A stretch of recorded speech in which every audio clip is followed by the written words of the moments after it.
All right, Rippers, long time no see. Got a quick video to do out here. We got in, as you guys know, I carry a P365XL like this, and it has the Harrington comp on it, on a true threaded barrel, right? I have done the M Carbo trigger shoe in it, as well as a spring kit. Now, I can't show you putting anything together, but I wanted to show you the difference. This is the last thing I'm going to do to this firearm to make it kind of the way I like it, and, as well as shoot good, lighter trigger, crisper trigger, mainly with a striker fire. So we've got, our two triggers here. Let's see, I'll get them in frame here for you. So as you can see, the original trigger for the 365XL comes with a plastic. This is the firing pin or the striker, and this is the little engagement surfaces. And you can see that the striker itself is an MIM part, which is a injection molded part. And it may even look like there's a little, no, that's the way it's designed. But it's an injection molded part, or not an injection mold, but it's kind of like a system, MIM, metal injection molding, I think it's called. And it uses a powder and a polymer type or a resin that bond together, and then they heat it up to melt out the resin that holds it together. So it actually shrinks like a shrinky dink, from what I had been told. So they have to figure that all into the parts. And, if you've got somebody that's really good at doing it, they're perfectly good parts and whatnot. But they're, some people seem to think that they're less strong for longevity and reliability. So I'm going to upgrade that, because I do prefer machined parts from billet, which means just from solid, metal, whether it's aluminum, stainless steel, titanium, whatever it is. And the other reason is if you look right here, I'll show you, see if I can get my light on it.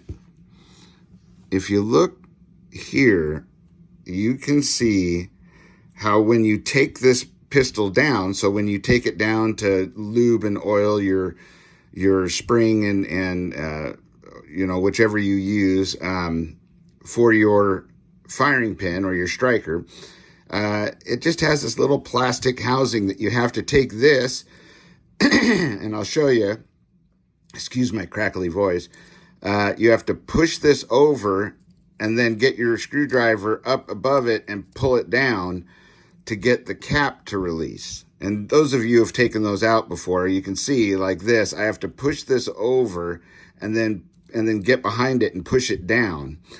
And the problem with that is it really messes this up. And if you do that more than just a few times, it really messes up this surface right here. And these have been known to break and cause issues that way. So I wanted to improve that part by going with M Carbo's titanium. So this is all the firing pin or the striker here, this assembly that moves in and out there, that part is titanium. And it still does have polymer shoes that hold the spring in, or spring retainers. And then this part here is stainless steel. Now, how they've improved it is they've put a little, see this little springy guy right here? I'll put it right there. It's got a little spring and a little little detent right there. And that fits right down in here into your firearm. So you have to have the model, you have to look at yours when you take it apart and make sure you have this little groove right here. If you've had that little groove, then this will work for you. You can see that in there, that little groove right there. There's a milling part, right? So you have to have that for this to fit down into. And what that does is it even gives you a better way to lock the cap, because as you can see, this cap has a hole in it. And this fits up in here like that when you get it all together, and locks that cap in. So it's a lot better than relying on a plastic part, on a plastic part like this, to hold that part in. So, so anyway, and you know, too, they put some dimples in the back here. This is all machined parts. So as you can see, this one is probably a MIM part to an injection molded part. And you can see, you know, nothing wrong with injection molded parts. They can be pretty fine details and whatnot, but it's just not what machining is. So we're going to replace that out. We're going to put this titanium trigger group in. Now, the thing about the titanium trigger group, now, if you're asking what this part is, that's your, your extractor or your ejector. Oh, excuse me, I take that back. This is your firing pin safety for your drop safe. It goes right in here and uses this spring for the spring tension in this hole right here, right?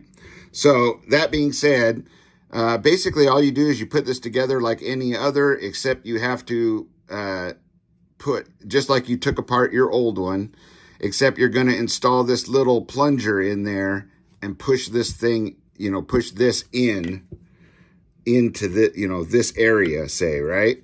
And that's going to pop up in that little hole and lock you all up tight. So that being said, one advantage is people might say, well, why would you do that? Well, what's wrong with stock? Well, one, these have broken and caused reliability issues to people that have 365s, especially if you take apart and maintain your firearm. This will wear out on you eventually.